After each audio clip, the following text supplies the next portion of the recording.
Live from KSAT 12. Good Morning San Antonio starts right now. The federal mask mandate on public transportation is gone. I'm Mike Ajachi reporting in Washington. Coming up, will the Department of Justice appeal the decision?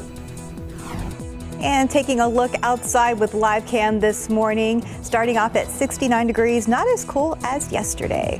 And good morning to you. It is Wednesday. It is April 20th. And it was a deadly night on the roadways. We are tracking 4 crashes. We're going to check in with Steven in just a bit for an update. But first, let's go ahead and check in with Mike. By the way, all 4 of those were deadly crashes. So again, lots happening this morning, and we're going to be updating you throughout the broadcast. But Mike is here. Roads are still damp in a few spots. Yeah, I noticed that coming into work this morning, and there may be still some mist around the area, but that's going to continue to clear out. There's nothing showing up on radar right now. Big difference is, just think 24 hours ago we were talking about how pleasant it was out there, and then as expected the humidity definitely came back in, and it's pretty humid this morning. And as you can almost sort of see the humidity hanging over the airport right there. 69 degrees, so we're about 10 above normal, as opposed to yesterday when we were down in the actually mid to upper 50s and even low 50s in portions of the hill country. So everybody is mid upper 60s, even a couple of low 70s hanging around here. And again, these numbers, 60 is that threshold when you really start to feel the humidity. And when you get up into the mid and upper 60s for dew point temperatures, measure moisture in the atmosphere, yep, you feel it. And it's going to be sticking around. Hopefully you enjoy humidity. I don't know if anybody enjoys oak, but wow, it really shot up yesterday, doubled about from the previous day's reading, 12,430, light amounts of everything else. This morning, it's going to stay fairly steady right now with temperatures in the upper 60s, cloud cover, humidity won't let us drop down too much. Wind is out of the southeast, and it's going to be picking up. So all that's going to do is, well, obviously give us a breezy day, but also continue to pump in all the humidity. We'll see some sunshine mixed in with the clouds.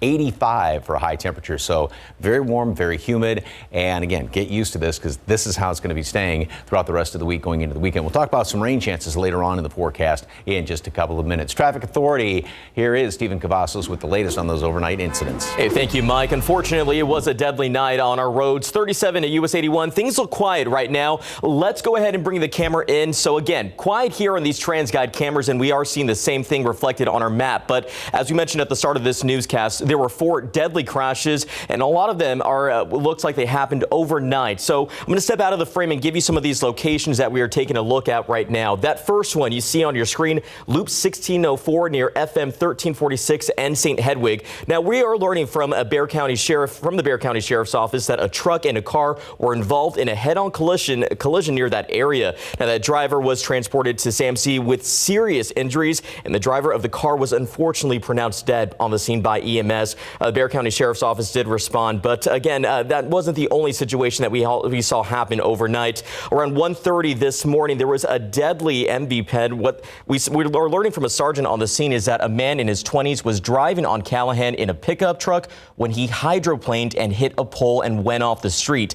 Now, that man was transported to University Hospital, thankfully in stable condition. However, the driver was pronounced dead on the scene. We do know that San Antonio Police and the San Antonio Fire Department, as well as EMS, all responded. The third crash you see on your screen there is at Pecan Valley between Prestwick Drive and Kildare Avenue. We are learning from a sergeant on the scene that a man in his 20s was driving at a high-rated speed around a corner and lost control of his vehicle and launched it between a utility pole and some sort of structure. Now, that man was pronounced dead on the scene by EMS. Speed and road conditions, they say, were a factor. We are still working to get information on that last deadly crash you see on your screen at West Ansley Boulevard and Zarzamora. Of course, we're going to continue to update you on these deadly crashes. Thankfully, right now, things look calm and quiet. But of course, we're going to watch the roads carefully and make sure that you do the same. Mark, Stephanie. More information to come. Thank you, Stephen. Now to the CDC's travel mask mandate. A federal judge in Florida, of course, as you know by now, overturning the mandate, prompting major airlines to drop their mask rules. Still, major cities keeping them in place once you get off the planes, leading to confusion at travel hubs. ABC's Ike Ajachi is in Washington with the latest. This morning, the federal mask mandate on planes and public transportation is gone. Mask now optional. A federal judge in Florida overturning the CDC's travel mask mandate. Welcome news for some flight attendants. I have flown and worked throughout the pandemic. There has been more incidents of unruly passengers. According to the FAA, from January 2021 to April 12th of this year, the agency recorded over 7,000 unruly passenger reports, with at least 5,000 of those incidents mask-related. But not everyone is championing the decision. White House COVID response coordinator Dr. Ashish Jha tweeting about the mandate reversal, calling it deeply disappointing, saying the CDC should have been given more time on a decision and suggesting people continue to mask up on planes. President Biden also weighing in. Mr. President, should people continue to wear masks on planes? That's up to them. The Department of Justice says it'll appeal the decision if the CDC concludes that a mandatory order is necessary for the public's health. The department also questioning the precedent behind the decision. Can one federal judge overrule the CDC on public health matters? Right now, the infection rates are climbing across 33 states. And while Amtrak and rideshare services like Uber and Lyft have all just dropped their mask rules, several major cities like New York, Philadelphia, and San Francisco still require them on some public transit, resulting in passengers forced to wear masks at airports, but not on the actual planes. It's like contradicting. Don't do this, don't do that, and then we have to listen to both. United Airlines says it will allow customers who were banned from their flights due to mask violations back on their planes on a case-by-case basis. Ike Ajachi, ABC News, Washington. In your morning headlines, large wildfires in Arizona are getting worse thanks to heavy winds or high winds causing problems in parts of the state. Flames as high as 100 feet race through an area of scattered homes in northern Arizona. On the outskirts of Flagstaff, wind gusts of up to 50 miles per hour pushed the blaze over a major highway. Officials say more than 700 homes and about 1,000 animals have been evacuated. Officials don't know when the fire might be contained. And it's not a good time to own Netflix stock. Analysts had expected Netflix to add about 2.5 million new subscribers in the first quarter of 2022. Instead, it lost 200,000. As a result, shares of the streaming service tanked in after-hours trading. The company also issued guidance it expects to lose another 2 million during the second quarter. The news sent Netflix shares careening to lose 25% of their value. Right now, the platform has just over 220 million subscribers around the world. Today marks the 12th anniversary of the Deepwater Horizon oil rig explosion in the Gulf of Mexico. The blast on the BP-contracted Transocean rig killed 11 workers on board. It also resulted in the catastrophic release of oil from the rig and underwater well to which it was connected. Over the course of 87 days, it became the largest accidental oil spill in U.S. history. Roughly 168 million gallons of oil spewed into the Gulf. The disaster ultimately resulted in criminal charges and billions of dollars in damages paid out by BP. 438, about 69 degrees. And coming up next, the San Antonio Missions try to get back in the win column against the sod poodles of Amarillo. We're going to have some highlights next. Those pesky sod poodles. Outside with live cam, we had showers in the area yesterday. Kind of a weird weather day, but it's a bit damp this morning, so that means plenty of humidity. And you see the clouds have rolled in overnight, or at least hung around. We'll talk to Mike Moore coming up right here on GMSA. 441, welcome back and good morning. The 2022 high school football season in San Antonio will kick off with a triple header in the Dome on Saturday, August 27th. It'll be broadcast live right here on KSAT 12 in partnership with Texas Sports Productions, wire to wire in an unprecedented event. It'll include 6 powerhouse teams in the inaugural KSAT Pigskin Classic.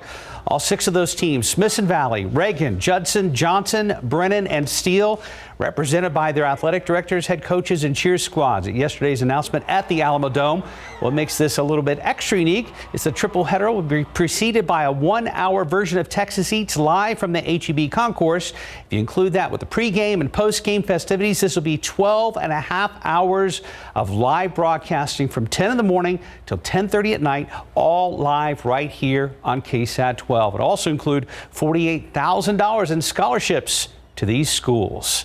So set your calendars for the KSAT Pigskin Classic Saturday, August 27th at the Alamo Dome. Here's a look at the schedule. You can also find much more on KSAT.com. We are super excited. can't come soon enough for the first ever meeting between San Antonio FC and Austin FC in the third round of the U.S. Open Cup tonight at 8 o'clock at Toyota Field. This is a United Soccer League game against an MLS team, an MLS franchise that local fans, of course, believe should have been awarded to San Antonio. We're excited that we're going to play here at home, but we come in and we're going to do our thing, you know. We're preparing the best way we can prepare to go and compete, but we know there's going to be a lot of people, and we know it's going to be a good atmosphere, and we're going to enjoy it. Well, after the Missions lost 6 in a row at home to Frisco, they were looking to get back on the winning side last night in Game 1 against those pesky sod poodles in Amarillo. Looked like they were well on their way to doing that when Brandon Dixon built a 2-run shot to left, takes a 10-9 lead, top of the 8th. However, Missions gave up 10 runs, including 2 3-run homers after that. Final score, Sod Poodles win 19-10, a tough game up in Amarillo. The series continues tonight. Yeah, they are pesky, aren't they? Time now, 4:43 and 69 degrees for now. Coming up next, details on the shocking decision by a judge to drop a murder charge against a Colorado man accused of killing his wife. And welcome back. It's 4:46. A judge has dismissed the case against Barry Morphew, the Colorado man accused of murdering his wife, just days before going on trial. ABC's Kaylee Hartung has the details in today's GMA First Look. In this morning's GMA First Look, a shocking decision to drop the murder charge against Barry Morphew. Barry and his daughters are relieved. They too want to know where Suzanne Morphew is. Nearly 2 years after Suzanne Morphew disappeared from their Colorado home on Mother's Day. The DA explaining in the court filing the people were hopeful that the search for and the discovery of the victim's body would be concluded well before trial. But weather has complicated the efforts. 5 feet of snow now cover the remote and mountainous region nearby the Morphew residence they're focused on. Morphew's defense attorney claiming if they'd gone to trial, her client would have been exonerated. There has been not a single ounce of physical evidence that has been found connecting Mr. Morphew to this alleged crime. And coming up at 7 a.m., what the prosecutors are saying about future charges. With your GMA First Look, I'm Kaylee Hartung, ABC News, Los Angeles. Well, it was a deadly night on the roads. Top of the newscast, we told you about 4 separate deadly crashes. Right now, we're looking live at 37 on Highway 181. Traffic looks good out there. Roads could be damp in many spots, especially on bridges and overpasses. And yesterday there was nuisance rain here and there, everywhere. I wonder if it helped any. It was weird, Mike. It was unusually cool and kind of a light mist or light rain for hours yesterday in many spots. But that all added up to 0.07 of an inch of rain. Now, will take anything, of course, out there officially at the airport. Now, folks out to the west picked up more than that. There were a couple of some pesky storms that just kept kind of hanging in there out in some of the western counties late yesterday afternoon. And yeah, but most of us, it was that damp rain, which helped along with the cloud cover to keep temperatures down just in the upper 60s yesterday. It was nice, but that's not going to be the case today. So humidity is definitely back. And as Mark was talking about, the roads are damp in spots. We haven't really had a chance to dry out that much with all this humidity out there. Matter of fact, dew point temperatures, as we're talking about, they're all well above 60. So you step outside, yep, it feels humid. And these numbers are about 10 to 15 degrees or even close to 20 degrees higher than what they were at this time yesterday. So all of that moisture continued to come in here with the winds that have now shifted around yesterday coming out of the northeast with the drier air, and that was the case on Monday as well, but now coming in here out of the southeast, and all that does is just continue to pump in the moisture throughout the rest of the day. These dew point temperatures will remain above 60, so yes, it will remain humid, and with temperatures getting up into the mid 80s, yep, you're going to feel it. So we'll be talking about heat index readings the next few afternoons as well. As is usually the situation, you get some more humidity in the morning hours, and it drops somewhat in the afternoon, but it's not going to be dropping all that much. So again, the story being, it's going to stay humid. Hope you like it. This morning, we will stay fairly steady with temperatures because the cloud cover and all that humidity can't drop down below what dew point temperatures are. So we'll stay in the upper 60s. A lot of clouds around here. There still may be some mist or drizzle here or there along with those damp roads we were talking about. And then throughout the morning hours, we get up into the mid 70s. By late morning, we'll start to see the sun peeking on through right around noon and early afternoon, and then top off at 85 degrees. It is going to be breezy today, though. We'll have those winds out of the southeast at about 10-20 miles per hour, and then gusting on top of that. Could see some wind gusts close to 30 miles per hour. Lots of clouds again this morning. Then we start to see more of the breaks as we get into the afternoon hours, so some sunshine mixed on in there. Partly cloudy skies tonight. Then, as is usually the case, clouds come back in tomorrow morning. Couple of sprinkles are possible, a little bit of drizzle. That's going to be the situation every morning going in through the weekend, just because of all that moisture that continues to get pumped on in here. We'll have to keep an eye tomorrow afternoon on those storms over there in Mexico, whether they decide to come across the river and invade some of our western counties. So that'll be something to watch just for tomorrow afternoon. But as far as today, yeah, it's going to be, did I say warm and humid? 78 degrees, mostly cloudy skies today at noon, and then a high temperature up to 85. So we will actually be a few degrees above the average, the normal high temperature. Again, it is going to be windy, and the next few days, 70s for low temperatures, high temperatures right around 90. It is going to be breezy pretty much each and every day, and then we go into the weekend. Late on Sunday, there's going to be a better chance for some rain other than those few scattered morning, sprinkles or drizzle. A chance of showers and thunderstorms late Sunday into Monday. And actually, a front's going to move through here, knock temperatures down somewhat on Monday, and still a decent chance for some rain. So that's looking encouraging. Yeah, so here we are midweek. You're feeling a little bit better about the front for next week. And what's nice is when the long range forecast stays kind of consistent, it doesn't go back and forth or anything like that. That's always encouraging too. Are we allowed to get excited now? Because you tell us Mondays not to get too excited. Maybe by Saturday. Days to get really excited. Okay, we'll wait. All right, let's regroup Friday. How about that? 451, about 69 degrees. And actor Johnny Depp takes a stand in his libel lawsuit against his ex-wife. We're going to get an update on that case next. Pick three numbers, 562, Fireball 6. Daily four numbers, 2611, Fireball 2. Cash 5, 5, 7, 9, 20, 25. And your Mega Millions, 2, 9, 33, 47, 53, Mega Ball 24, Mega Plier 3. Good luck. Just about 5 till, an update on the Johnny Depp Amber Heard court case. Plus, Bridgerton continues to bring in big numbers for Netflix. For the latest on what's happening in Hollywood, here's ABC's Jason Nathanson. After a week of testimony painting Johnny Depp as the one who was abused in his marriage to Amber Heard, Depp himself took the stand Tuesday in his libel lawsuit against his ex-wife. But never did I myself reach the point of striking Miss Heard in any way, nor have I ever struck any woman in my life.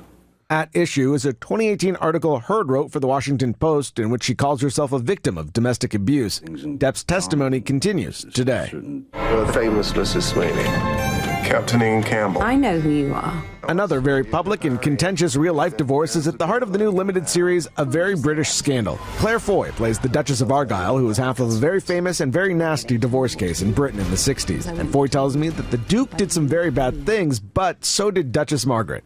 I must say that this is one of the jobs that I've done where I found it quite hard to find that in myself of not judging her, because she's very privileged and entitled. So it was really difficult to be not just be really annoyed with her all the time.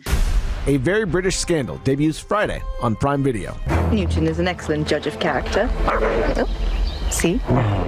Speaking of dukes and duchesses, season 2 of Bridgerton is now the most popular English language show on Netflix. It dethrones the previous champ, season 1 of Bridgerton. And give your shirt a French tuck today in honor of Tan France. The Queer Eye star turns 39, while two-time Oscar winner Jessica Lange is 73. And that's what's happening in Hollywood. I'm Jason Nathanson, ABC News, Los Angeles.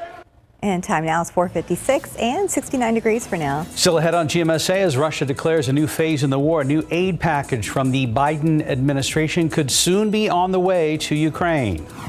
And Logitech is releasing a brand new version of its ergonomic vertical mouse. Details coming up in Tech Bites. Stephen reports a new accident. Information now coming into the traffic lab. We'll have more information when we come back.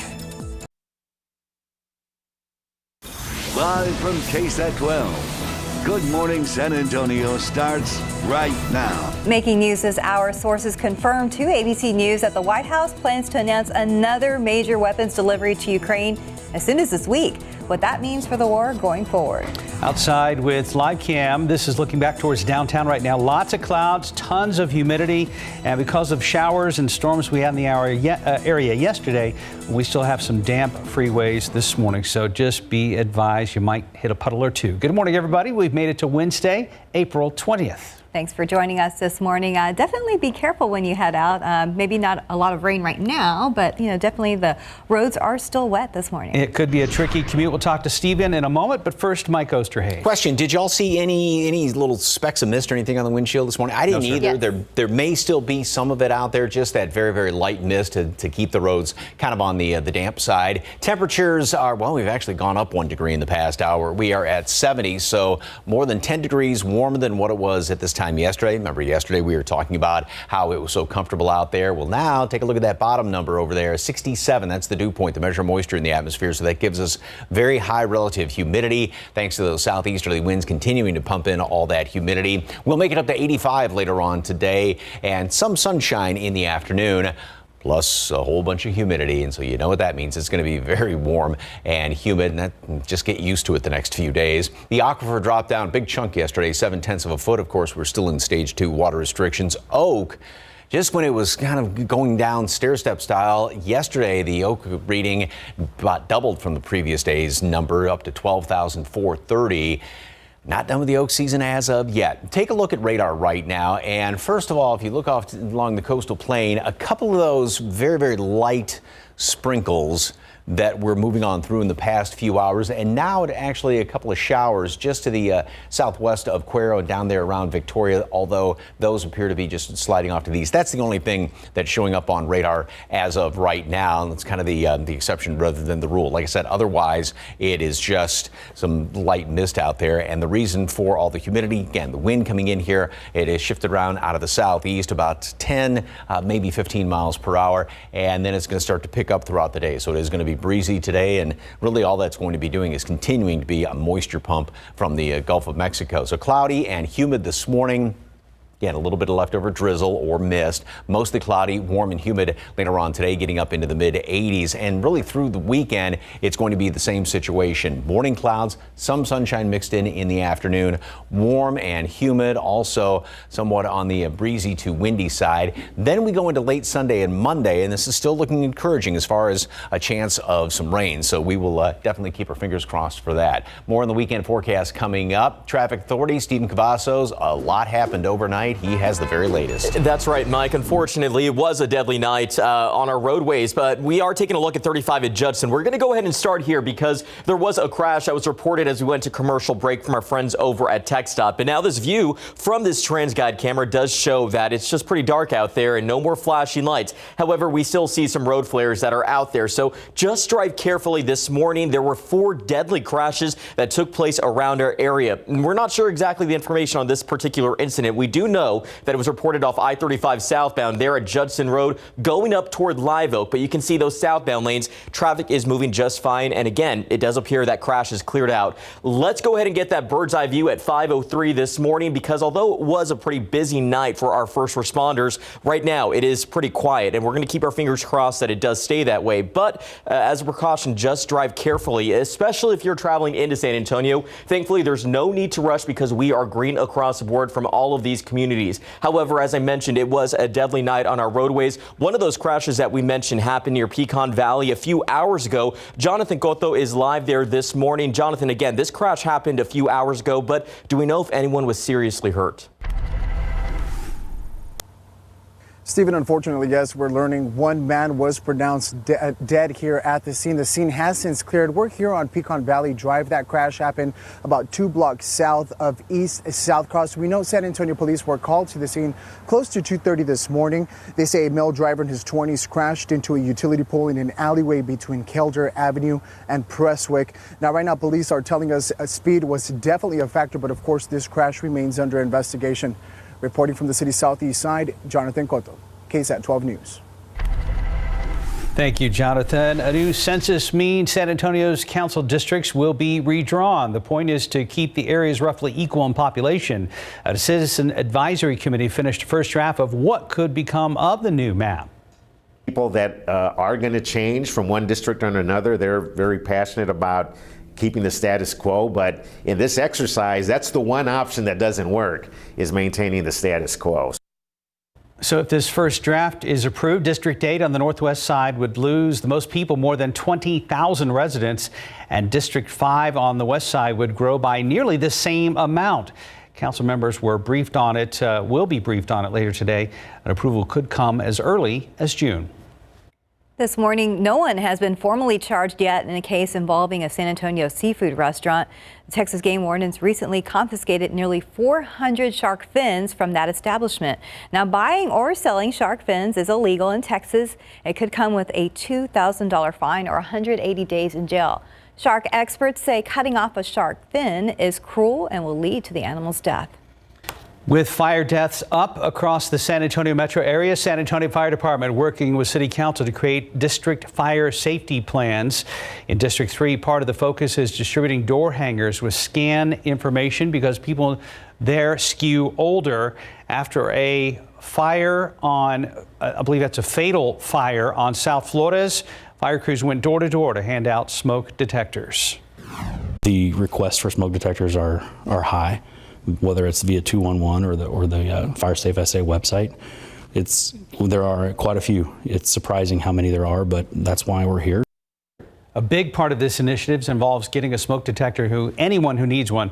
You can call 211 or visit KSAT.com if you or someone you know is in need of one. 5:06, turning to the war in Ukraine as Russia launches that new major offensive. We are learning that more help from the U.S. is on the way. ABC's Dion Lim has the latest. Sources confirm the White House plans to announce another major weapons delivery to Ukraine as soon as this week. The new aid package could be similar to the $800 million package President Biden announced just last week, which included howitzer missiles, Switchblade drones, and armored Humvees. The Pentagon Tuesday would not say what type of weapons could be included this time. You have to do this smartly, and that means doing it in chunks and phases based on what their needs are in the moment. It would be irresponsible for us not to do it that way. A U.S. defense official says the U.S. and other countries have now given Ukraine 70,000 anti-tank weapons and 30,000 shoulder-fired anti-aircraft missiles. The official believes the Russians will be targeting roads in western Ukraine, being used to ship those weapons farther into the country. It all comes as Russia declares a new phase in the war, stepping up attacks in the country's eastern industrial heartland. Ukrainian authorities say Russia is now dropping heavy bombs on this sprawling steel plant in the port city of Mariupol, where thousands of Ukrainian troops have refused to surrender. This farmer's land is not far from the eastern front lines. He showed ABC's James Longman the missile he towed away after it landed in his field. He tends to his crops in his fortified tractor, wearing a flak jacket and helmet. Your tractor is your tank. Yes, we're risking our lives, he says, but we have to do it. In his daily address, Ukrainian President Zelensky called Russia's military the most barbaric in the world for targeting civilians. Dion Lim, ABC News, New York. Now 5:08, about 69 degrees. And still ahead, how Apple is making its products a little more earth-friendly. And next, along with all these spectacular air displays, the Great Texas Air Show also have some special guests this weekend that require to be led a little bit. Yeah, just a little bit. And taking a look outside with live cam, not as cool as yesterday morning, but still pretty good, 69 degrees. We'll be right back. Welcome back. Just about 5:12. The Great Texas Air Show returns this weekend, both Saturday and Sunday. And part of the many sights, both in the air and on the ground, will be the famous Budweiser Clydesdales. Of course, these are the horses seen in various Budweiser commercials, and they're in San Antonio right now, hanging out at the Rose Palace. So there, the giant horses are being washed, groomed, and having their saddles polished for the air show, which is this Saturday and Sunday at Joint Base San Antonio Randolph. We'll have 8 horses total. All 8 of those horses will be hooked up to the wagon. They're going to be pulling them around the air show there for people to look at, take pictures of, as well as our Dalmatian up on top of that wagon. Can't forget about him.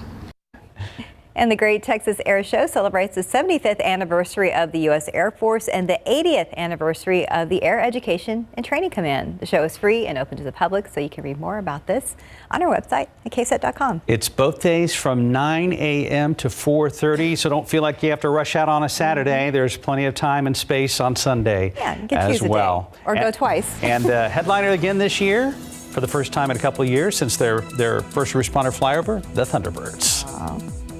You're excited about that. I am. Yes. 5:13, about 69 degrees. And still ahead, Instagram is adding a special tool to help out nonprofits. And we'll get a look at Logitech's new ergonomic vertical mouse. This is the story of 2 homes. They both have bugs, but only one has Zevo. Want a worry-free way to kill bugs? Zevo traps use light, not odors or chemical insecticides, to attract and trap flying insects. They work continuously, so you don't have to. Trap the bugs and simply send them away. Zevo. People friendly, bug deadly. The chills that you spill up my back leave me filled with satisfaction when we're done. Satisfaction of what's to come. Groove is in the heart.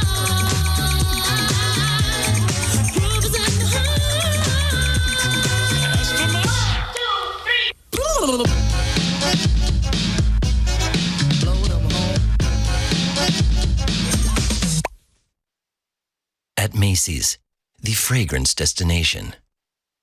5:16, as Earth Day approaches, Apple reveals it has increased the use of recycled materials in all its products. ABC's Andrew Dembert has details in today's Tech Bites. In today's Tech Bites, Apple touting its environmental credentials. The company says nearly 20% of all materials used in products last year were recycled. That's the most ever, and for the first time included recycled gold.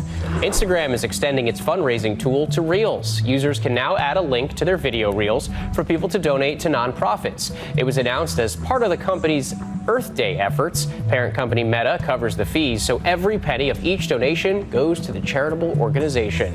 And Logitech has unveiled its new mouse. The latest version, called the Lift Vertical Ergonomic Mouse, is smaller. It's also designed to reduce the pressure on your wrist while lifting it into more of a natural position. The mouse will cost you $70. At first, I really didn't understand this new mouse. Then, I don't know, something just clicked. Those are your Tech Bites. Have a great day. That'd be kind of a bit different, but I guess that's the idea, right? Yeah. Mike thought it was an actual mouse that was just kind of upright versus well, down I mean, on all it's fours. it's a little elevated. Yeah, you're like, go get it, Ricky. Move my cursor. 5:17 right now, 69 degrees. We will talk to Mike in just a sec. Let's go ahead and check in with Stephen Cavazos for now. It has been a busy night for those first responders out there. Thankfully, right now, things look pretty clear from this view at TransGuide. Let's take a drive around town. 35 at 37. We can see that some light traffic is being picked up there from TransGuide. US 90 at Couples looks a little bit busier there, but as we get a view of our map, we do know that there were some issues to talk about. 35 southbound at Judson Road, there was a crash that just cleared from the TransGuide camera, so some good news up there, especially toward Live Oak if you plan on heading down to the San Antonio area.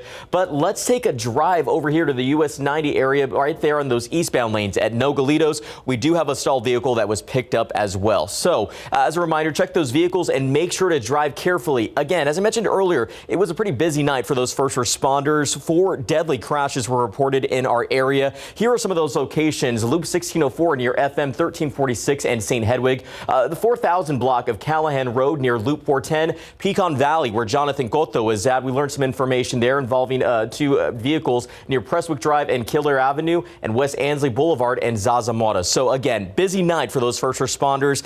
One of those incidents actually involved a car hydroplaning. So we want drivers to be careful. The roads look dry from this view at TransGuide, but of course Mike knows all too well that drivers need to take it safe, especially when we know the roads could be damp in some areas. Yeah, actually, we had that, just kind of that almost nuisance sort of light rain throughout most of the day yesterday. We had a couple of those storms out to the west, but things really didn't get a chance to dry out because of the cloud cover and all that humidity.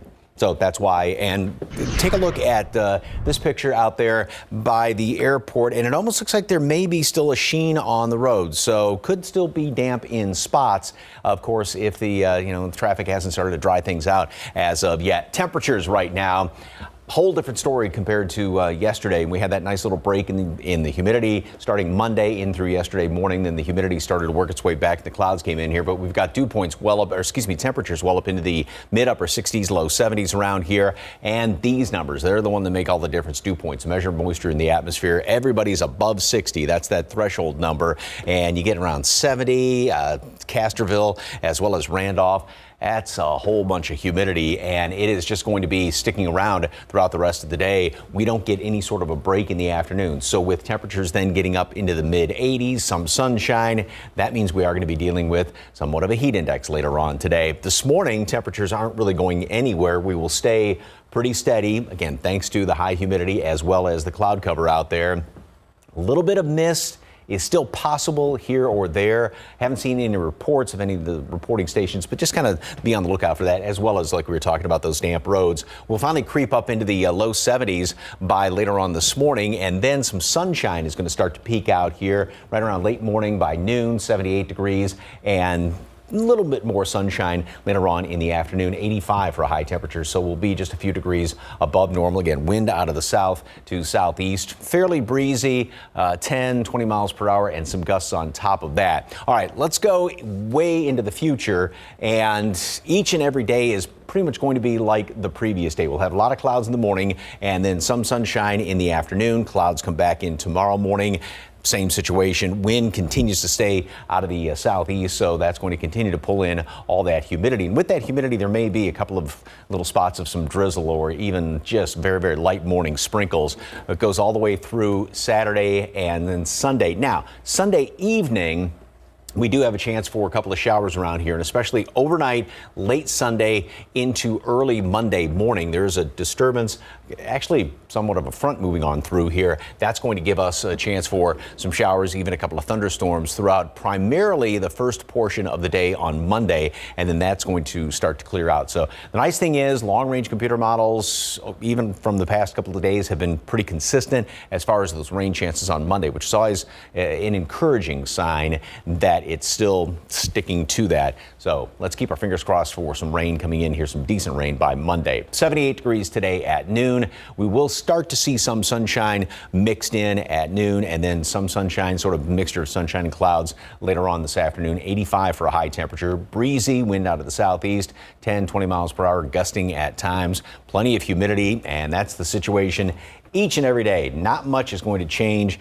Clouds in the morning, some sunshine in the afternoon. Breezy, well above normal temperatures, 90 over 70 pretty much through the weekend. Then that chance of rain late Sunday into Monday. Break from some of the very hot temperatures by Monday and Tuesday. Okay, just in time. Mm-hmm. So we'll look forward to Monday for the break. Yeah. Maybe not Fingers crossed. Monday in general, but for the break. Thanks, Mike. Good point. Right now, 522, about 69 degrees. And coming up next in your morning spotlight, Gal Gadot gives a Wonder Woman 3 update, plus details on a new documentary on Latino hip hop legends. Pick 3 numbers, 562, Fireball 6, Daily 4, 2611, Fireball 2. Cash 5, 579, 20, 25.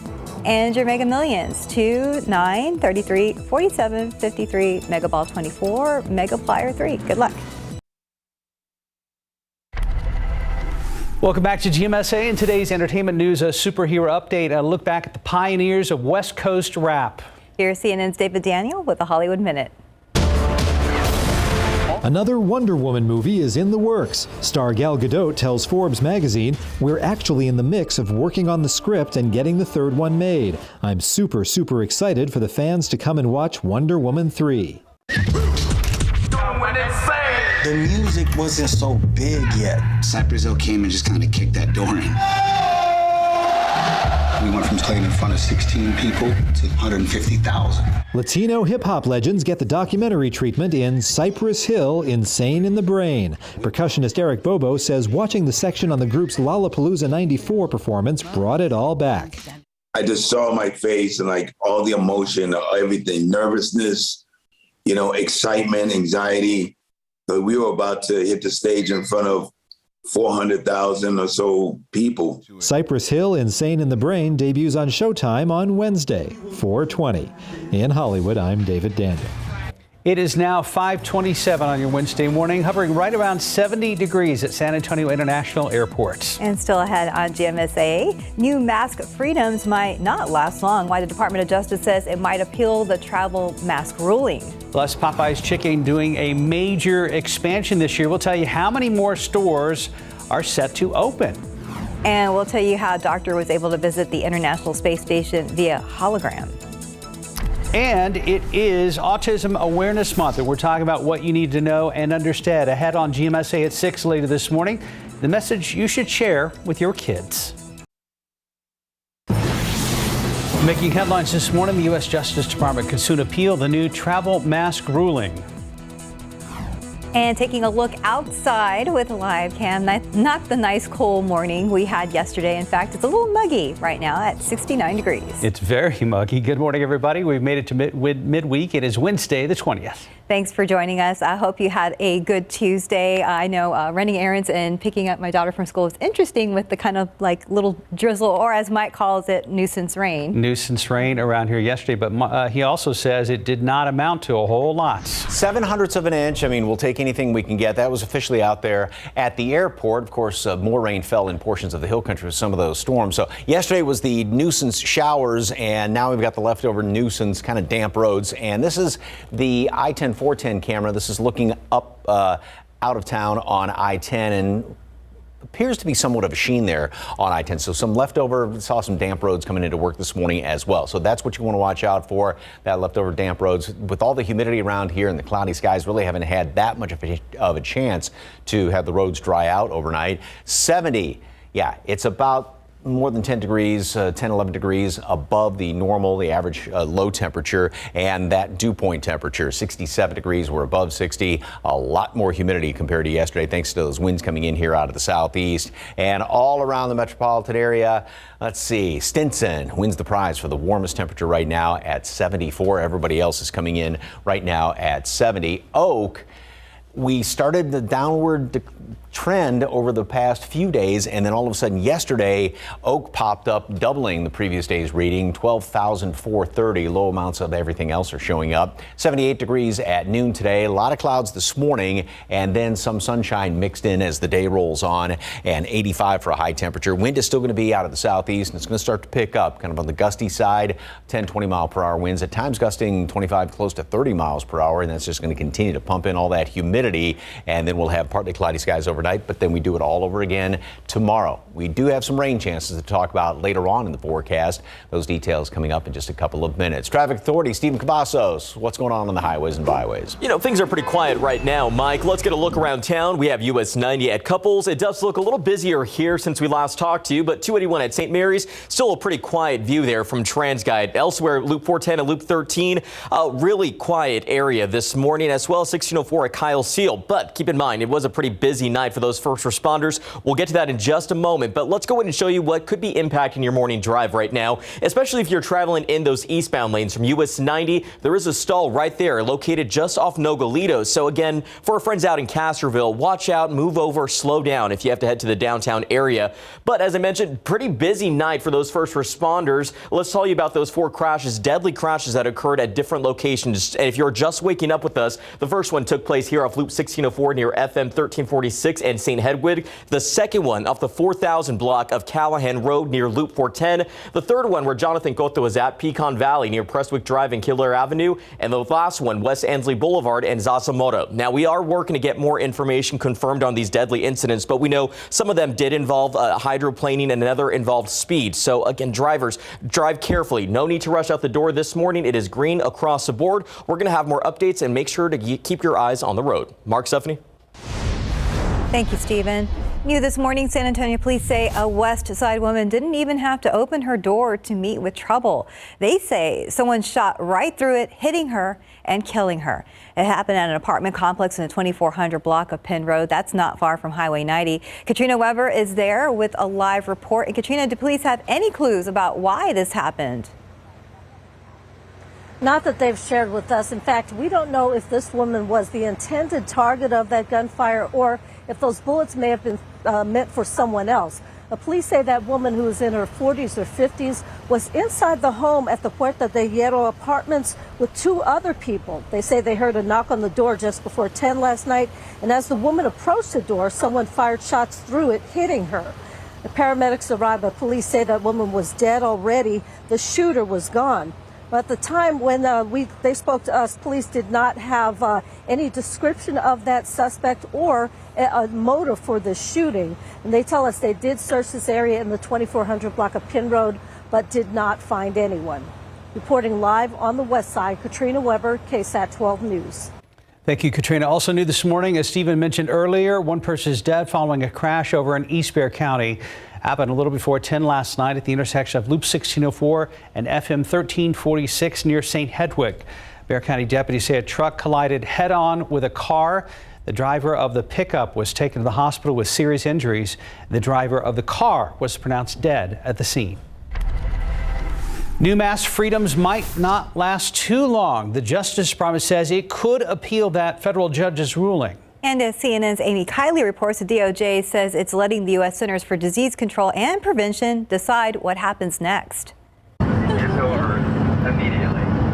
Congratulations. Actually, the battle over the federal public transportation mask mandate might not be over yet. The Justice Department says it's deferring to the CDC about appealing a federal judge's ruling that struck down the measure Monday. Should people continue to wear masks on planes?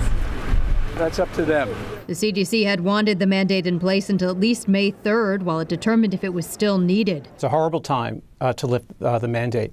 Experts say it's important to remember COVID-19 is still deadly. Omicron has killed about 150,000 people. In an average year with a seasonal virus like the flu, we lose somewhere between 30 to 50,000 people. Officials say a new sublineage of BA2 spreads about 25% faster than the original subvariant. Together, they make up almost all new COVID-19 cases in the U.S.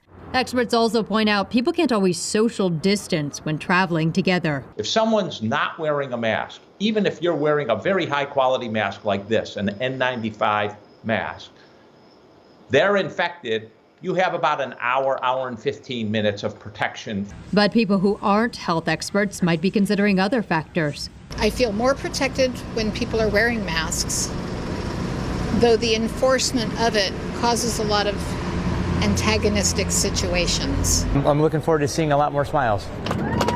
I'm Amy Kiley reporting. Well, United Airlines now says it will allow passengers who were banned for not following mask rules to fly again on a case-by-case basis. Since the start of the pandemic, United has banned about 1,000 flyers for refusing to follow the mandate. A statement, the airline said it would let some passengers fly after, quote, ensuring their commitment to follow all crew member instructions on board, end quote. Congress may take back a big chunk of the COVID relief fund it authorized last year to help small businesses. On the chopping block, $2 billion that has not yet been dispersed. The funds are part of a larger $10 billion aid package that aims to help business owners pay for new COVID vaccines, testing, and treatments. The funds were allocated but never spent, mainly left over from aid programs that have already expired. Some states say the cut in federal funding could severely limit the aid they are able to provide their business owners. Well, here's something straight out of a sci-fi movie. A doctor visited the International Space Station via hologram. The telemedicine visit with NASA Dr. Joseph Schmid happened in October. NASA called it holoportation, combining the words hologram and transportation. A doctor spoke with an astronaut as part of a 3D telemedicine visit. Schmid says it's a, quote, brand new way of human exploration. I would say so. I think so. Pretty neat. Time now, 5:38 and 69 degrees for now. Still ahead on GMSA, while you'll soon see more Popeyes chicken locations popping up in our area and beyond. Also next, important information you need to know when it comes to early detection of oral cancer. And be careful on the roads this morning. We've had a number of incidents overnight and into this morning due to wet roads, and that remains the case this morning. You're watching GMSA live on KSAT. We'll be right back. 541, 55,000 people are expected to be diagnosed with oral cancer in the U.S. this year. 10,000 are predicted to die from it. And as Courtney Friedman reports, experts at UT Health San Antonio say this common cancer spreads so fast that early detection is key. I was diagnosed on July 28th last year. Tom Hansis felt irritation in his gums and went to get dental care at UT Health San Antonio. Doctors immediately saw signs of cancer under his tongue, did a biopsy, and by the next week he was diagnosed. The operation took place on September 23rd, and here we are 6 months later, and I guess I'm cured. He's still working on his speech, but says if it wasn't for early detection, this would have been a different story. I'm here. I'm alive.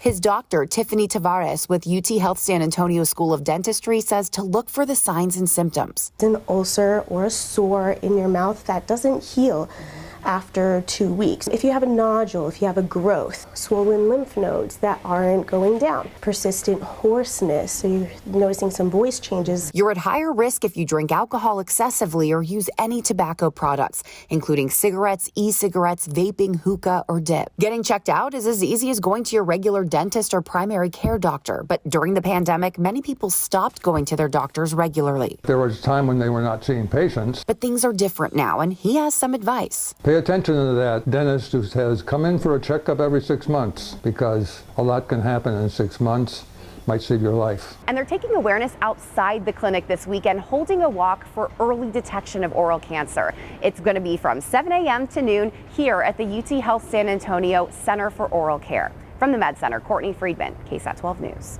Thank you, Court. 543, 69 degrees. And coming up next, the Animal Defense League is standing by with a pet and wants to go home with you today. We have got a beautiful cat. The eyes on this cat are absolutely gorgeous. Julie's here from the Animal Defense League. Who's this little baby? This handsome boy is Woodrow. He is an amazing cat. He's super loving. I actually went to go spend some time with him yesterday, and he's totally willing to be held, and he's just really just a loving, loving boy. And cat season right now, so you are in desperate need of fosters for all ages, from itty bitties all the way up, and you can foster for as long as you want to, a couple of weeks or even longer than that. So cats don't like TV lights. It's okay. It's okay. Yes. Our foster program is very flexible. We give you a lot of support, and we need fosters desperately because kitten season is here. It's a seasonal thing, and when they come hot and heavy. So we literally had over 2,400 kittens in our foster program last year, which was 1,000 more than the year before. So part of that was due to the pandemic and the fact that the community wasn't able to trap, neuter, and release. We're anticipating that same impact this year. So we really, really need the community to help us, not only with fostering, but we need supplies. So if they can also please go to our website and look at our Amazon wish list, there's lots of supplies that are needed because we provide everything to our fosters. And quickly, you have a wellness clinic coming up too, We right? do. We have a wellness clinic coming up. It's one of the things that our organization is really excited about is we are taking our show on the road so that we're delivering resources directly to communities in need. So in partnership with Petco Love, we are delivering vaccines, microchips directly to the community so they don't even have to come to us. Okay. Well, if you'd like more information about that or Woodrow here, not a fan of TV, 11:30 in Nacogdoches or the Paul Jolly Center, give them a call, 655-1481. Thank you, dear. Thank you. And in your morning consumer headlines, Verizon is raising the minimum wage for its employees. The telecommunications company announced that it's raising its starting wage to $20 an hour for those in customer service, retail, and inside sales positions. Current employees who are not making that much will automatically see their hourly wage raised to the new rate. Verizon has not said how many employees the pay hike will impact. A lot more people are going to be loving that chicken from Popeyes this year. The fast food chain says it plans to open more than 200 new locations in the U.S. and Canada. Some of the new restaurants will be in New York City, including a flagship spot in Times Square. Expected to open in June, around the time Popeyes celebrates its 50th anniversary. Most of the news, Popeyes will have double drive-thrus and tech improvements for faster service.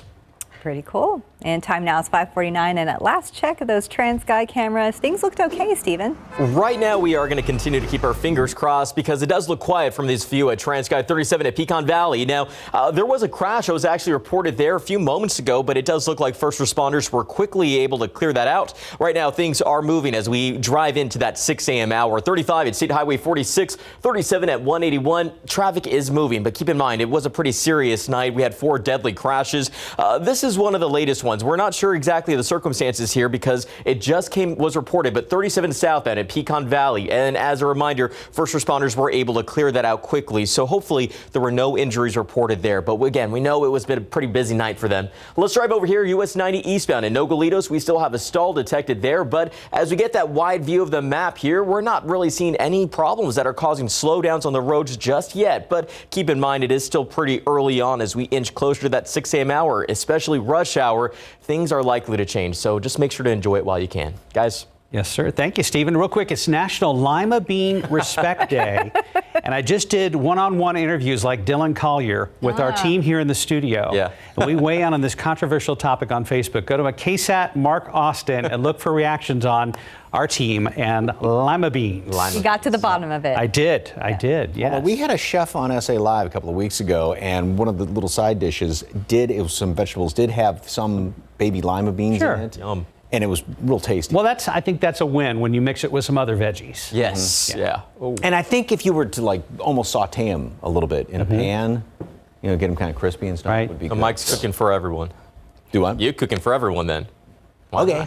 Anyway, hey, looking over at 10, and this is looking out to the northwest there, and you can see there's somewhat of a sheen. I don't know if that's leftover moisture from some of the rain that we had yesterday, or just the usual reflection of the headlights there. But just kind of watch that, especially in some of the side roads. I haven't seen a lot of traffic yet, as far as being on the damp side. We've had some mist. I didn't see any coming into work this morning, but there has been a little bit of it out there. All right, go upstairs in the atmosphere, and when we had Monday, when it was so beautiful out there, this picture had a very, very dark shade of gray on it, indicating dry air upstairs in the atmosphere. Now we've got just a lot of moisture up there, so that's going to help out with the cloud cover, and they're going to be really, really tough to kind of break up as we go into the next, actually the rest of the afternoon. This morning, nothing but cloudy skies out there. Temperatures are going to be holding steady. We're in the upper 60s as of right now, and we'll finally kind of creep up into the low 70s as we get into the mid and late morning hours. Then we'll start to see a little more sunshine kind of peeking out as we head in toward noon. 70 mid, upper 70s. And the wind is going to start to pick up as well. So it will be a breezy day. Wind out of the southeast, 10, 20 miles per hour, gusting at times, 25 close to 30 miles per hour. And that's just going to continue to pump in all the humidity. So, yep, humidity, it's here, and it's going to be sticking around for not only today, but also the next few days. Again, 85 for a high temperature is just a few degrees above normal. Now, low temperatures going into the next few days, really consistent, well above normal by about 10 degrees, and that's because of the morning clouds we're going to be having, as well as all the humidity out there. Then we get somewhat of a break back down almost close to normal readings by the first part of next week. Also, as far as high temperatures the rest of this week, we stay very warm, up around 90 on average. Then nice break first part of the week with a front that's going to be moving on through here, and that is also going to help to squeeze out a couple of showers and thunderstorms. And still, it's encouraging as far as the rain chances that are coming in here late Sunday into Monday. 78 degrees at noon today, mostly cloudy skies, and we'll see some sunshine mixed in with the clouds later on. It's going to be windy, 85 for a high temperature today, also humid, and that's the case the next few days. Very warm, very humid. Low and high temperatures are each going to be 10 degrees above their respective averages. And then the weekend, warm and humid, morning mist and drizzle each and every day is still possible. And then that front comes through late Sunday night. That's going to help to touch off a few showers and thunderstorms around here, and 76 for a high temperature on Monday. So if it could be a wet, cool day, boy, on Monday, nice. Yeah, it would help. Yeah. It's still looking encouraging. So good. Yeah, good. We need it. Yep. Yes, we do. We'll keep checking with you. I'll be here. Okay. 5:53, 69 degrees. And let's look at your winning lotto numbers. We have pick 3, 562, Fireball 6, Daily 4, 2611, Fireball 2. Cash 5 numbers 5, 7, 9, 20, 25. And we have your Mega Millions 2, 9, 33, 47, 53, Mega Ball of 24, Megaplier 3. Good luck.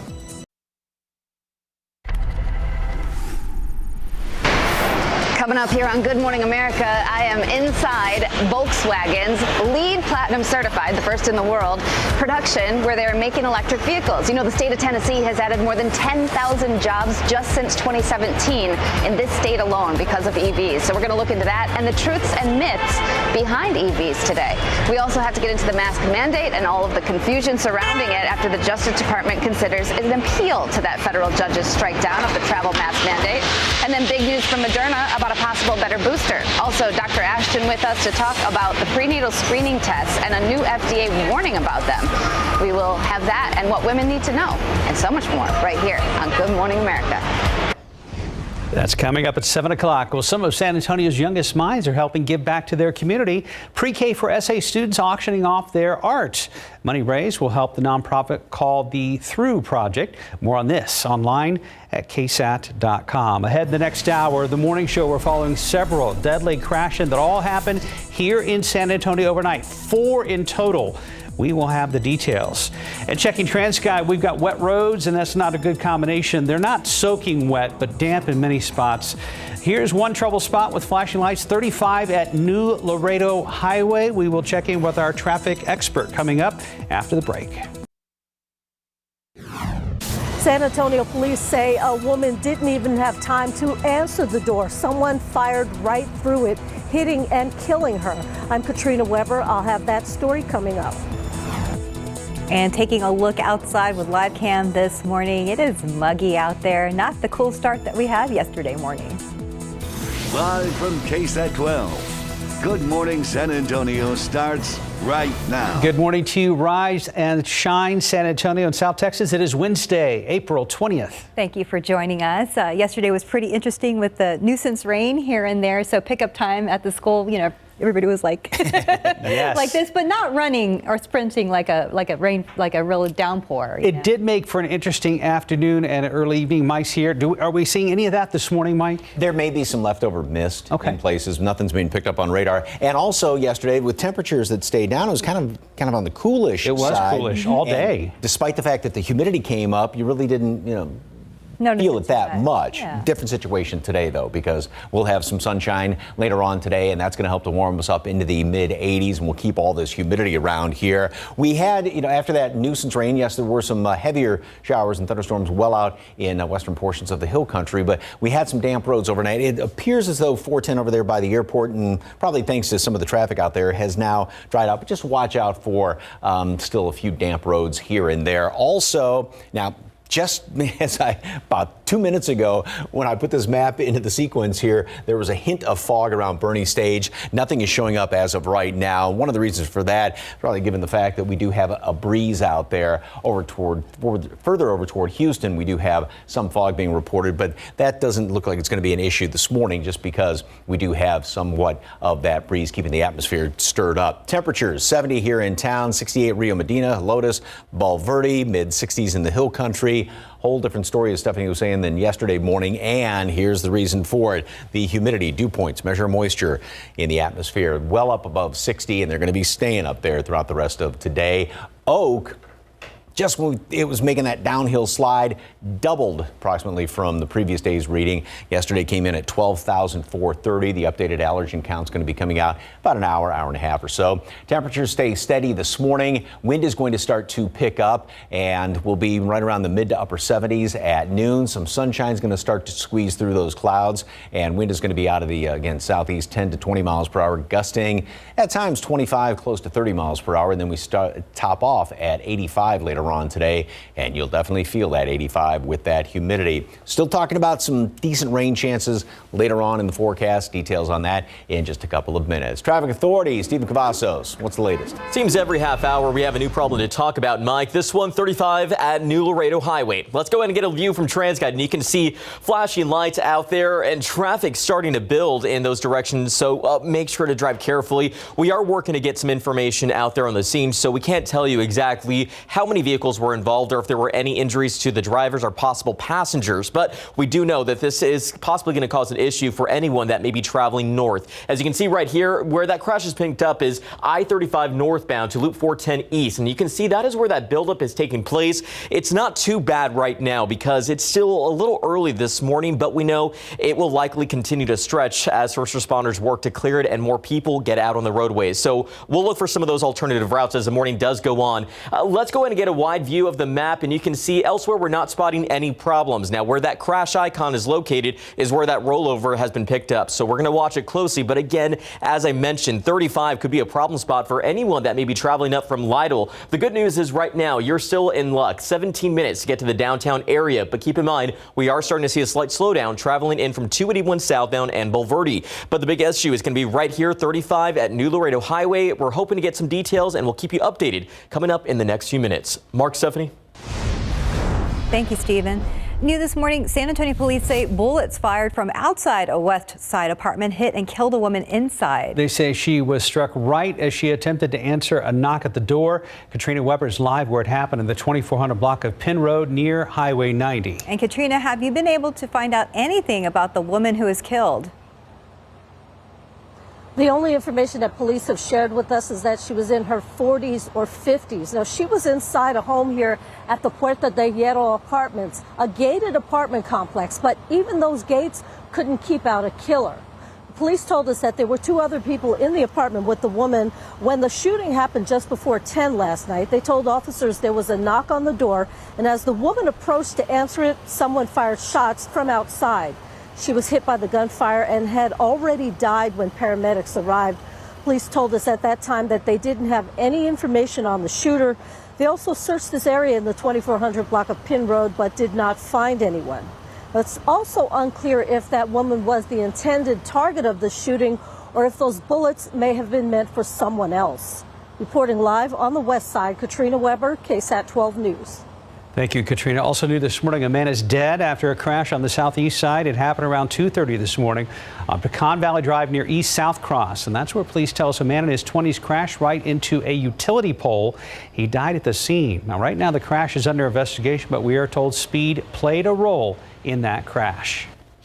And there were a number of deadly crashes overnight on different parts of the city. Coming up in our next half hour of GMSA, Sarah Costa will give us the details on all of those accidents. One man in the hospital after he was hit by a Jeep overnight on the west side. This happened around 11:30 at Culebra and North Zarzamora. That's where police say the victim was walking in the street when he was hit.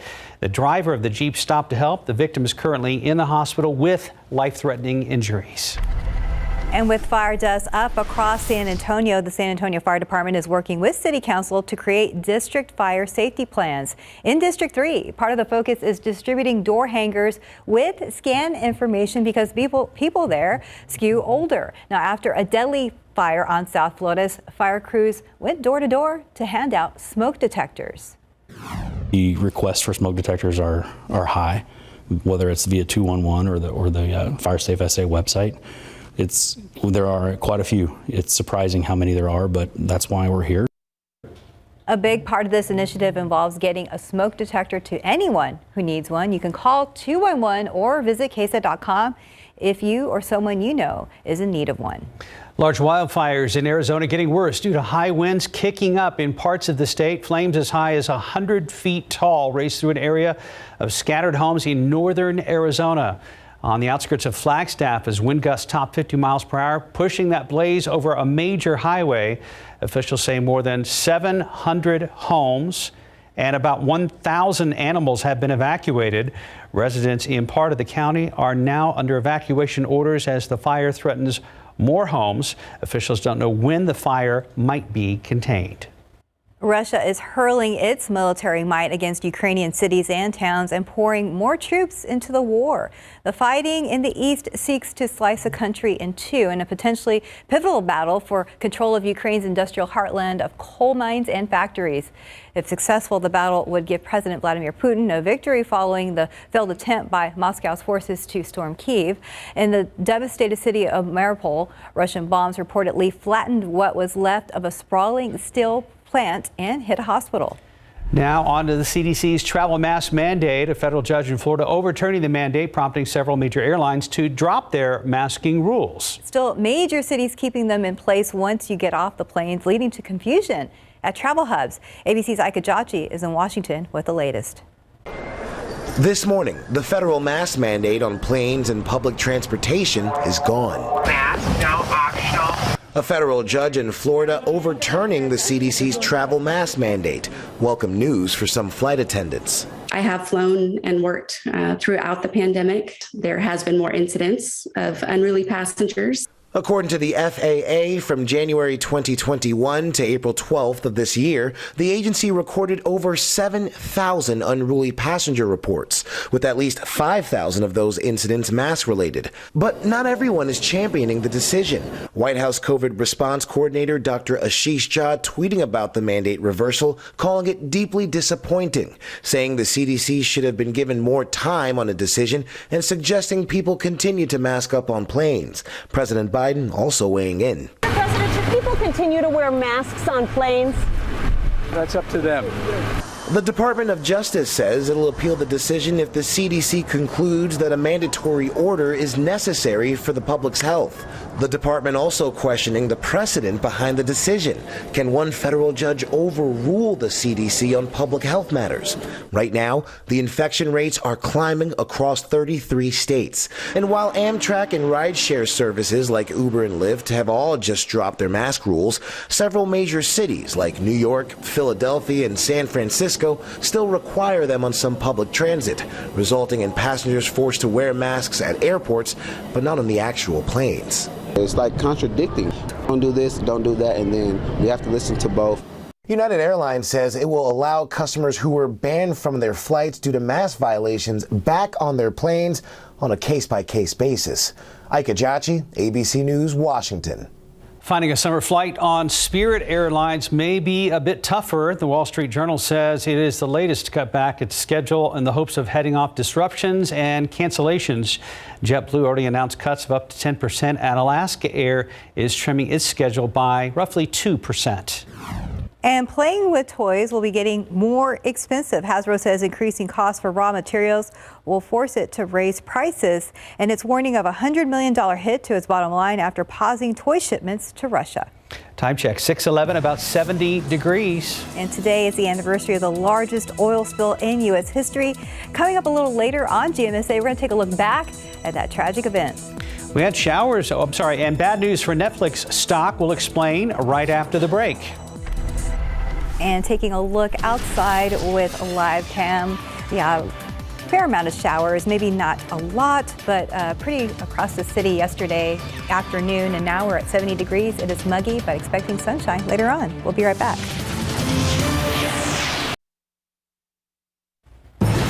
And welcome back. It's about 6:14. It's not a good time to own Netflix stock. Not at all. Analysts had expected Netflix to add about 2.5 million subscribers to the first quarter of 22. Instead, it lost 200,000. As a result, shares of the streaming service tanked in after-hours trading. The company also issued guidance it expects to lose another $2 million during the second quarter. Now, the news sent Netflix shares careening to lose 25% of their value. Now, right now, the platform has just over 220 million subscribers around the world. And Apple touting its environmental credentials. The company says nearly 20% of all materials used in products last year were recycled. That's the most ever, and for the first time included recycled gold. Instagram extending its fundraising tool to Reels. Users can now add a link to their video reels for people to donate to nonprofits.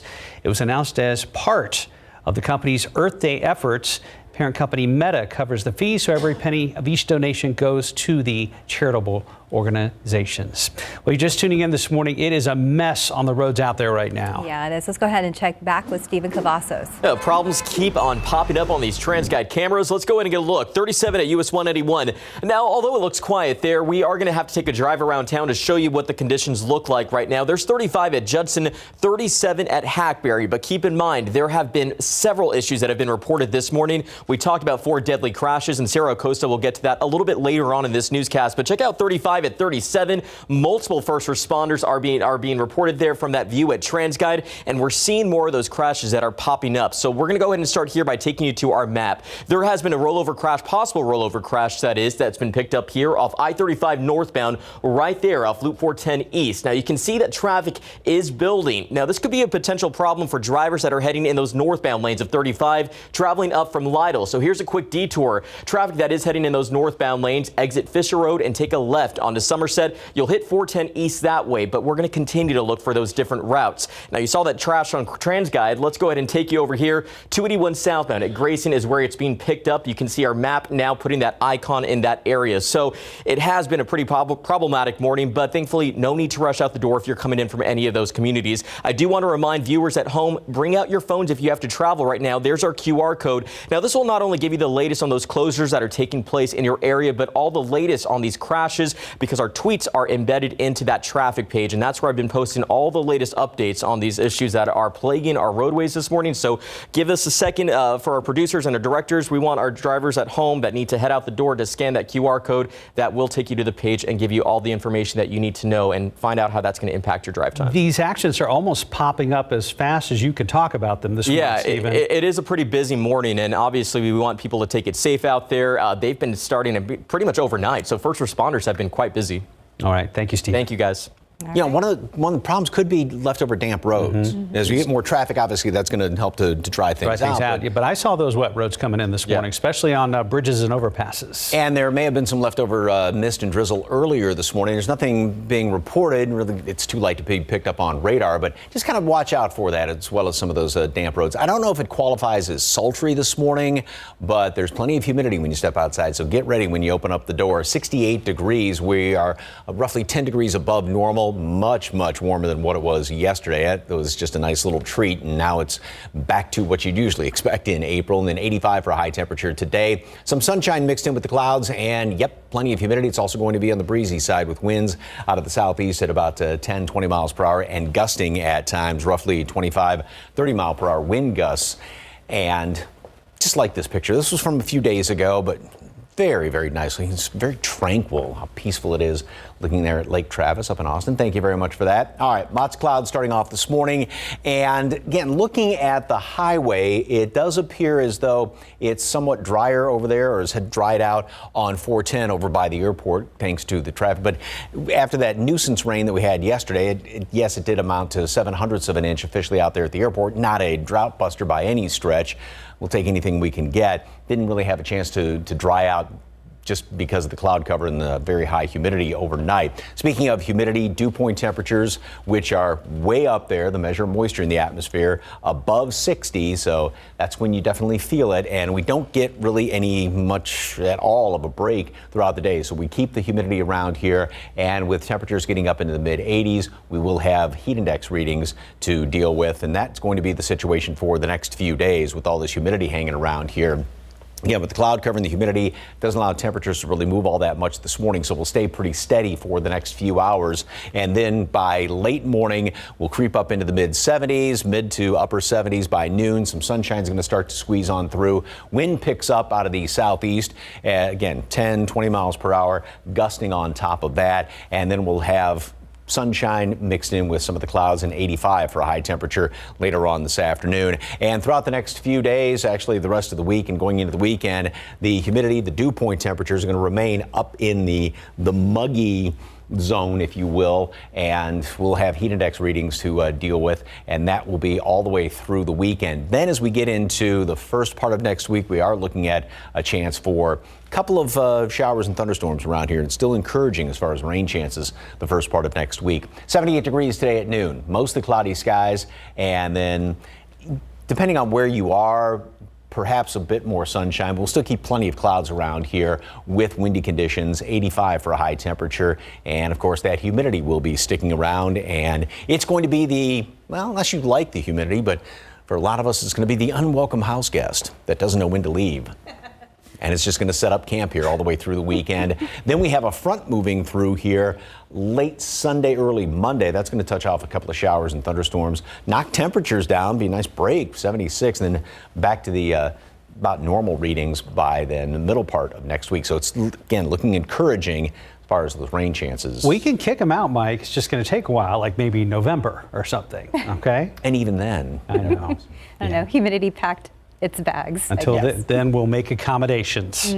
Thank you, Mike. 621, about 70 degrees. And Rangers and Astros fans are probably waking up disappointed this morning. After the break, we're going to recap their matchups from yesterday, and we're going to preview their games coming up tonight.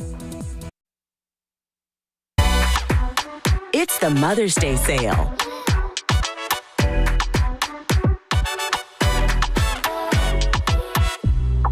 And this is how mom shines. At Zales, the diamond store. I thought I was getting my floors clean, and then I learned my mop could be loaded with bacteria. So I got a Swiffer Wet Jet to get a cleaner clean. The spray breaks down dirt, and the pad absorbs it deep inside. Bye-bye. Try Wet Jet with a money-back guarantee. My asthma felt anything but normal. It was time for a new normal with Nucala. Nucala reduces asthma attacks. It's a once-monthly add-on treatment for severe eosinophilic asthma. Not for sudden breathing problems. Allergic reactions can occur. Get help right away for swelling of face, mouth, tongue, or trouble breathing. Infections that can cause shingles have occurred. Don't stop steroids unless told by your doctor. Tell your doctor if you have a parasitic infection. May cause headache, injection site reactions, back pain, and fatigue. Ask your asthma specialist about a new normal with Nucala. In this morning's GMA First Look, a judge has dismissed the case against Barry Morphew, the Colorado man accused of murdering his wife just days before going on trial. That's coming up at 7 a.m. right here on KSAT 12. In morning sports, to Major League Baseball, Houston Astros playing host to the Angels again last night. Stros and Angels trading scores early, but LA took off with 5 in the 5th and never looked back. Angels win this one 7-2. Stros will try to bounce back against the Angels tonight at 5:40 at Minute Maid Park in Houston. Rangers in action last night, taking on the Mariners in Seattle. It's early in the season, but the Rangers have struggled so far, and that was the case again last night. Seattle beat Texas 6-2. Rangers and Mariners will take the field again tonight, 8:40 our time at T-Mobile Park. Did you hear the big news yesterday in high school football? Back here at home, getting ready for our first ever KSAT Pigskin Classic. The 2022 high school football season in San Antonio will kick off with a triple header at the Alamo Dome and be broadcast live right here on KSAT in partnership with Texas Sports Productions. Athletic directors, head coaches, and cheer squads from all the schools participating were at the Dome yesterday for the big announcement. The KSAT Pigskin Classic kicks off on Saturday, August 27th. More to come as we get closer to game day. Yeah, should be fun. Yeah. Time now 6:26 and 70 degrees for now. Still ahead on GMSA at 6:30. It was a night of deadly car crashes across the city of San Antonio. We're going to show you where all of these happened. San Antonio police say the door was still closed, but bullets found a way inside a West Side apartment. Good morning, I'm Katrina Weber. That gunfire hit and killed a woman. I'll tell you more about it. Well, some overnight showers left the roads damp in many spots, but we're starting to see a few breaks in the clouds out there. The roads are a mess this morning.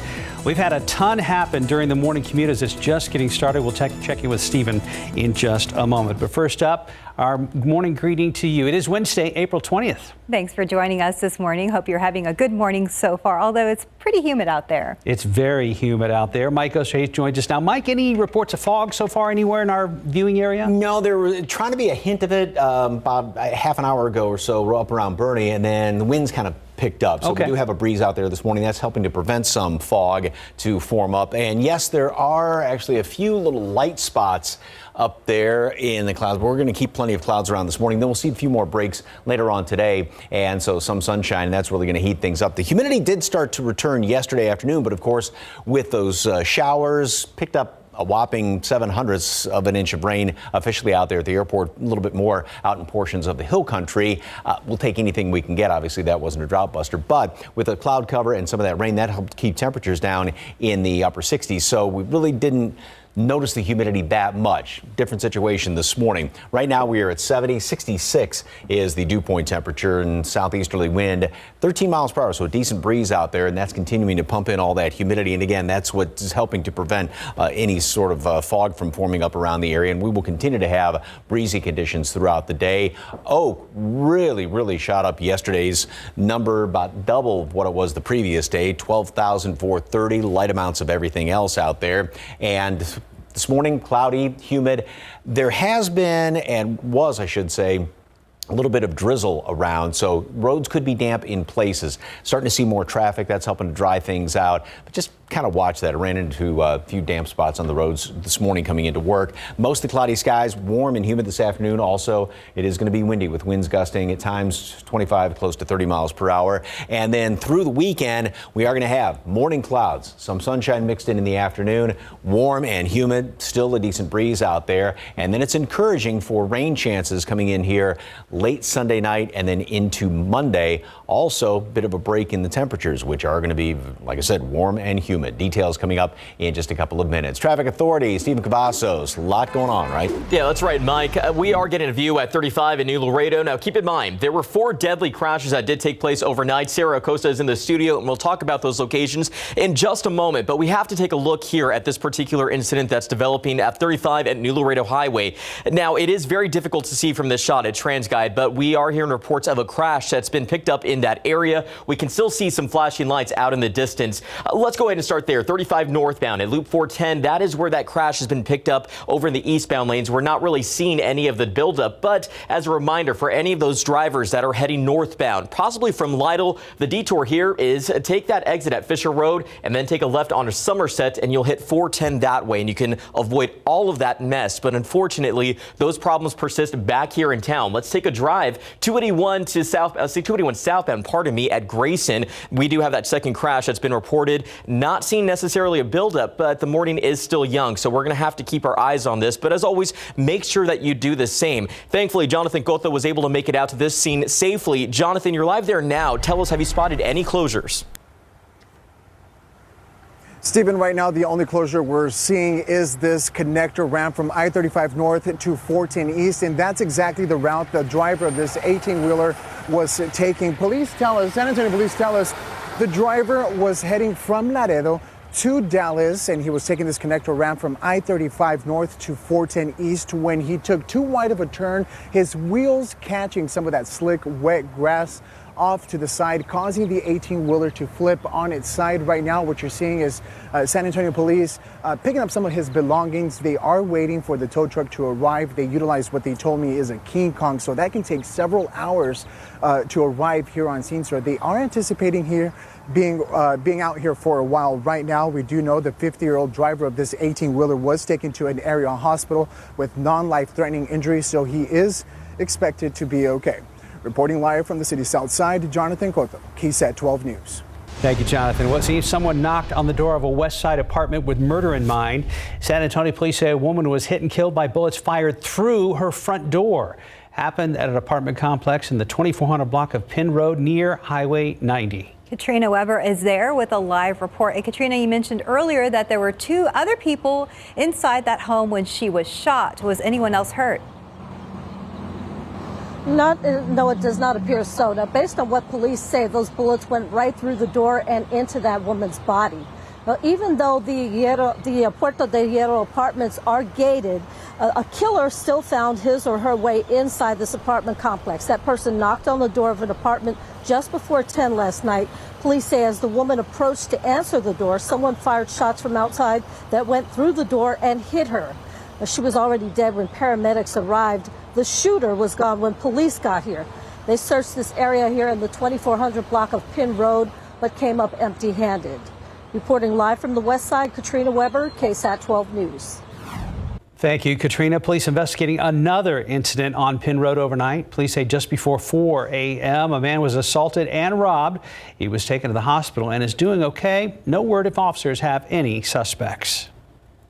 And we want to get back to the deadly night on the roadways. 4 people losing their lives in crashes. Sarah Costa joining us now in the studio with details on these incidents. Sarah, what can you tell us? Hey, good morning, Mark and Steph. Right now, we are working to learn more, but we are hearing 4 people have lost their lives in crashes. The slick roads played a role in at least one of them. They all happened overnight. So let's take a look at a map to give you a better look at where they all happened. So as you can see, they happened all around town, but let's start the beginning of the night. The first crash happened last night a little after 9 o'clock. So we are not able to get video of the scene, but we do know it happened near South Zarzamora and West Ansley Boulevard. That's between I-35 and Loop 410, and we are working to get information for you, but we are hearing reports that that crash was deadly. We will keep you posted as we know more. And the next crash happened around 9:45 last night near Loop 1604 and FM 1346. According to the Bexar County Sheriff's Office, the driver of a truck and the driver of a car collided head on. The driver of the car died at the scene. The driver of the truck rushed to the hospital in serious condition. The next one happened just before 1:30 this morning on Callahan near Ingram Road and Loop 410. San Antonio police say a man in his 20s hydroplaned, possibly because of those wet roads, hit a pole and went off the road before crashing. He died at the scene. Another man in the truck was taken to the hospital, is expected to be okay. And finally, the newest of the crashes, a man killed on the city's southeast side. It happened around 2:30 this morning on Pecan Valley Drive near East South Cross. Our Jonathan Cotto was live at that scene a little earlier in our newscast. This is the video from when it happened. Police tell us a man in his 20s crashed into a utility pole and died at the scene. Right now, that crash also under investigation, but we are told speed played a role in that crash. And as I said, we are working to learn more. Investigations are underway in all of these crashes. We'll be checking with the medical examiner in just a bit to see if we can learn the names of any of these victims. We'll have more in our later newscast. Of course, you can check KSAT.com. Mark and Stephanie. Sarah, thank you very much. In other headlines this morning, San Antonio police looking for a missing person. Alexander Ethan Moreno was last seen Monday in the 5000 block of Elk Creek. He has a diagnosed medical condition that requires a doctor's care. He was last seen wearing black shorts, a tie-dye shirt, and black tennis shoes with red outlines on them. If you know where he is, please contact the SAPD Missing Persons Unit at 210-207-7660. Some other stories we're following this morning. One man is in the hospital after he was shot over a matter of $20. It happened around 3 a.m. on the 1200 block of Thoreen Boulevard. That's near I-10 and Blanco Road. Police say 2 men were arguing over that money when one of the men pulled out a gun and shot the other. The victim is in the hospital. We're told he is doing okay. The suspect is still on the run. This morning, no one has been formally charged yet in a case involving a San Antonio seafood restaurant. Texas game wardens recently confiscated nearly 400 shark fins from the unidentified establishment. Buying or selling shark fins is illegal in Texas and could come with a $2,000 fine or 180 days in jail. Shark experts say cutting off shark fins is cruel and does lead to the animal's death. A new census means San Antonio's council districts will be redrawn. The point is to keep the areas roughly equal in population. A citizen advisory committee finished a first draft of what could become the new map. People that are going to change from one district to another, they're very passionate about keeping the status quo, but in this exercise, that's the one option that doesn't work, is maintaining the status quo. If this first draft is approved, District 8 on the northwest side would lose the most people, more than 20,000 residents, and District 5 on the west side would grow by nearly the same amount. Council members will be briefed on it later today, and approval could come as early as June.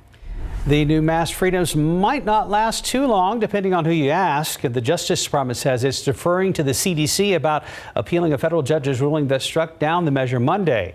The CDC had wanted the mandate in place at least until May 3rd, while determined if it was still needed. Experts say it's important to remember COVID is still deadly.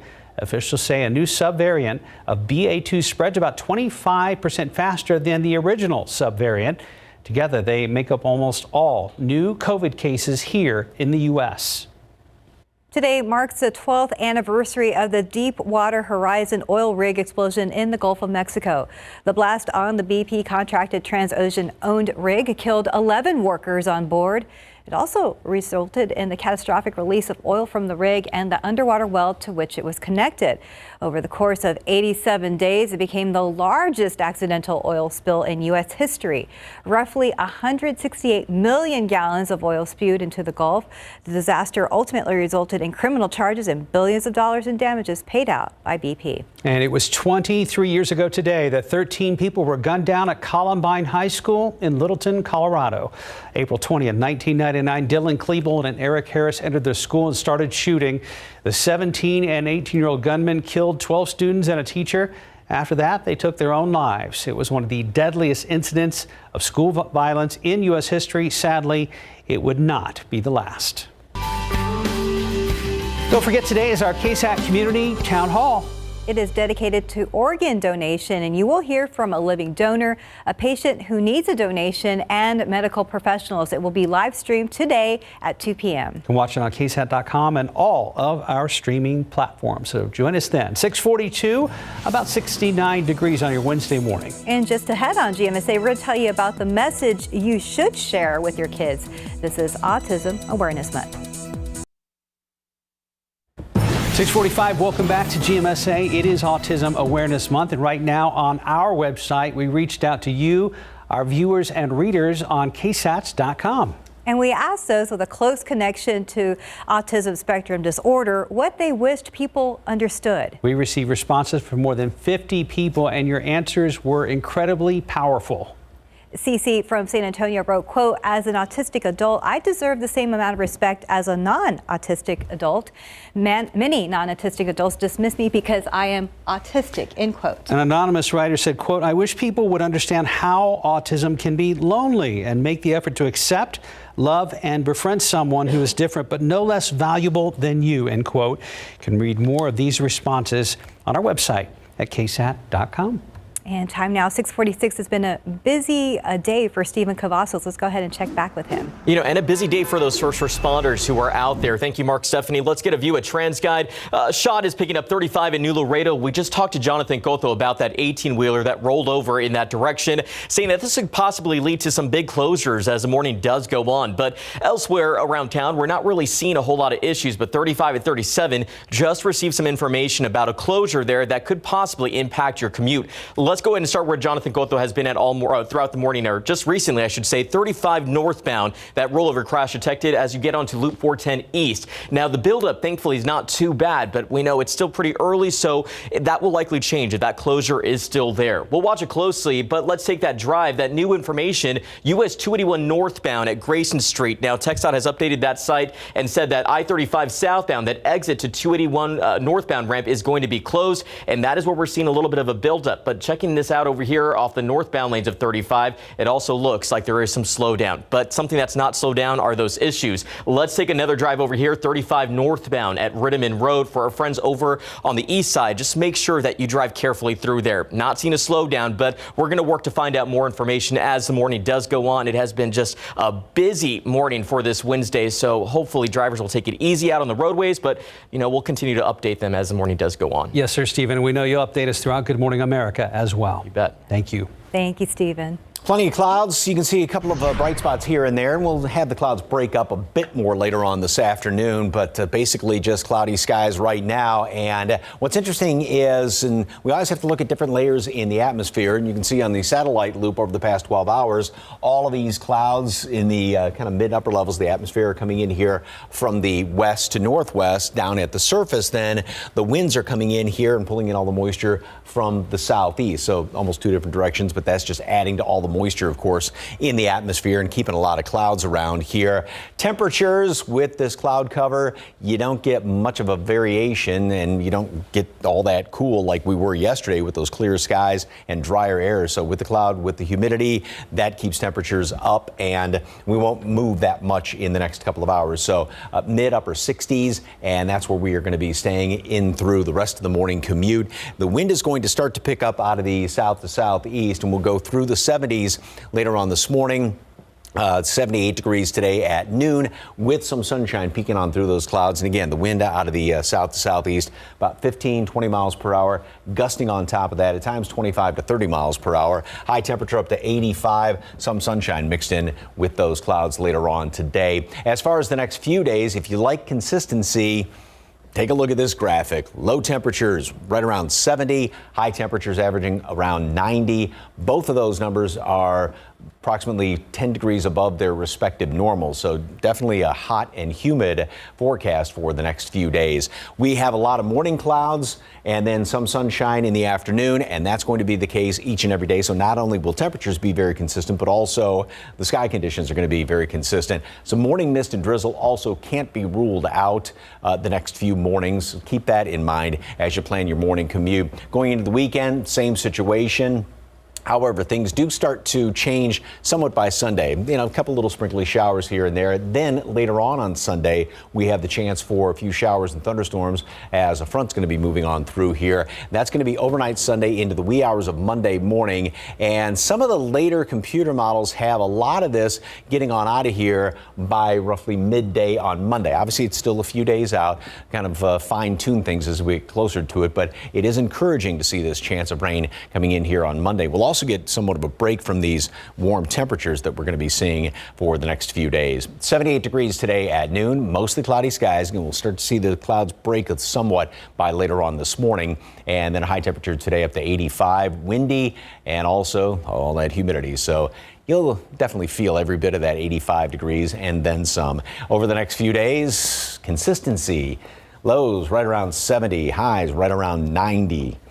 Breezy, humid, and that chance of rain late Sunday, other than morning mist and drizzle, that chance of rain late Sunday into Monday, and somewhat of a break in the temperatures. All right, so I didn't realize till today that the air shows both Saturday and Sunday out at Joint Base San Antonio Randolph. So far, so good weather-wise, just breezy. Yeah, a lot of clouds in the mornings, and then break up some sunshine in the afternoon. It's going to be very warm and humid, and even if it's cloudy out there, as all the experts say, sunscreen, because you can get the worst sunburn on the cloudiest day. Fact. That is true.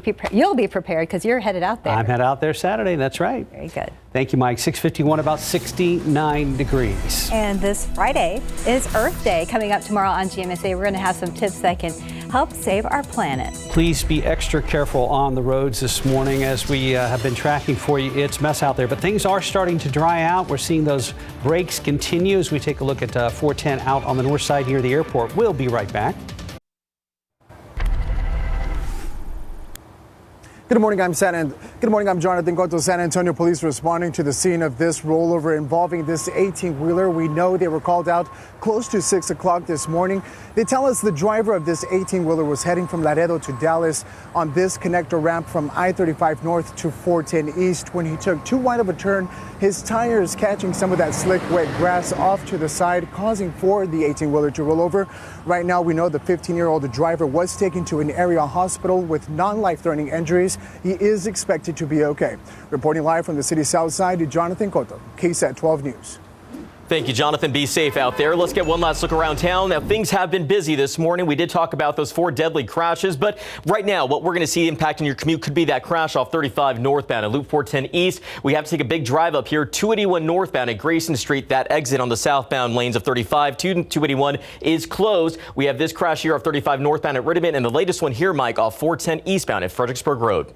Thank you, sir. And throughout the day, you got lots of clouds right now. Temperatures in the mid-upper 60s, plenty of humidity. 78 at noon, 85 for a high temperature today. Windy, and also the humidity. Wind's going to be gusting about 25, 30 miles per hour at times. Okay, be extra careful, folks out there. Yeah, definitely. Thanks for joining us today, and we'll see you back here at 9. Good Morning America is next.